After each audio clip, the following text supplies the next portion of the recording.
We talked about different pacemakers in the body, but I thought it'd be kind of fun to kind of revisit that and show you an interesting example. So let's start out by kind of laying out the table we'd kind of set up before. We talked about the heart rate in beats per minute, and we talked about the heartbeat itself, the length of the heartbeat, and we had measured the heartbeat in terms of seconds. And you remember there's a nice little relationship between the two of these, because if the heartbeat actually gets shorter, then you can have more heartbeats in a minute, and so of course then the heart rate goes up. So that's a relationship that that explains how it is that our heart rate goes up and down. And we talked about the SA node, the AV node, and the bundle of His. And we said, starting with the SA node, the heart rate was somewhere between 60 and 90. And I think I had chosen 90 just because that was kind of a nice, easy number to do math with. And we had said that the heartbeat is about 0.66 seconds. So that's the length of a heartbeat there. And then we have the AV node. I'm just going to quickly go through this. I know this is kind of recap for you if you've seen the other video. If you haven't, then these numbers come from basically dividing beats per minute down into seconds. And so then each beat then would be 1 second for the AV node. And finally, we did the bundle of His. And I think I've started trying to take a shortcut in writing bundle of His into just BOH.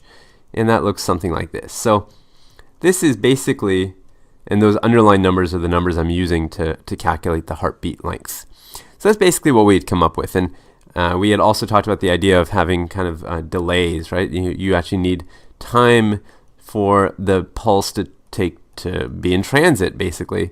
And so I'm actually going to add a third column to our little table here. And there really is no delay here because the SA node is where things are starting. So let me actually just keep my colors the same. And then the AV node, we know that there's kind of a small delay because things do move pretty quick. So we said that here it'd be something like 0.04 seconds. So you can see that it's actually pretty quick getting from the SA node to the AV node. But then it gets even faster as you get down to the bundle of His. It actually takes only about 0.005 seconds. So it gets really, really fast. And remember that this transit speed, this is really kind of related to conduction velocity. So how fast is the signal getting conducted? So we call this conduction velocity. And the relationship between conduction velocity and the action potential is the slope of phase 0. Remember, the more steep phase 0 is, the faster something is going to go from cell to cell to cell. And actually that brings up a good point because, in the AV node there's a huge delay built in because the conduction is so slow. And so you have to actually remember that there's this 0.1 second delay. And generally speaking, I kind of think of 0.1 seconds as almost nothing. But when you compare it to 0.005 seconds, because that's the transit time, how long it takes the signal to get down, we said, from the AV node down to our particular bundle of His cell, then all of a sudden this delay is looking enormous, right? By comparison, this looks like a really big, big number. And let me just write transit here as well. So this is time for movement, and then the delay is simply getting through the AV node itself. So this is all kind of just rehashing what we've talked about before. And finally, just to get at least a drawing down, because I like to draw, we have our SA node here, and we have our AV node here, and we have our bundle of His over here. And let me draw it half the distance, somewhere like this. And remember, this is the direction of flow. We're basically trying to move this way, and then again this way.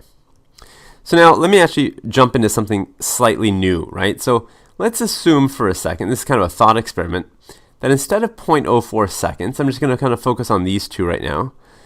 Instead of 0.04 seconds, let's say that it took 100 times as long. For some reason, let's say that transit time, for some reason, we don't know why, let's say it takes 100 times longer. So this ends up being 4 seconds, right? 0.04 times 100 is 4 seconds. So let's say it takes about 4 seconds for some reason to get a signal from the SA node to the AV node. Well, what would that mean for us? What would that look like exactly? And I think you'll start seeing some interesting kind of lessons from this little thought experiment. So if that was the case, if it was actually taking about 4 seconds to get from one point to another, let's now draw out a timeline. This is a little timeline. And this timeline starts at 0 seconds. And then you have, let's say, 1 second here, 2 seconds, 3. I'm just going to see how far this goes. 4, 5, and let's go to 6. So this is 6 seconds. Okay? And we're going to kind of follow what happens over 6 seconds. So let's imagine now we keep track of our SA node up here, and we're going to keep track of our AV node down here. So at time 0, let's imagine that everything is kind of beginning, and we watch our SA node. Let's start with that one first. Well, at 2/3 of a second, because that's about how long it takes, we calculated, we would get our first action potential, or heartbeat would kind of go through, right? First beat.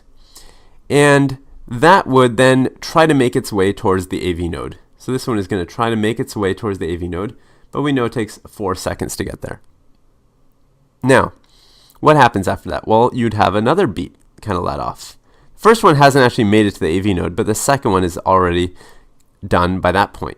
And you'd have a third beat that goes through by that point. And so really we're counting these action potentials that are kind of going through the SA node, and they just keep going through, right? They're just going to keep flowing through here.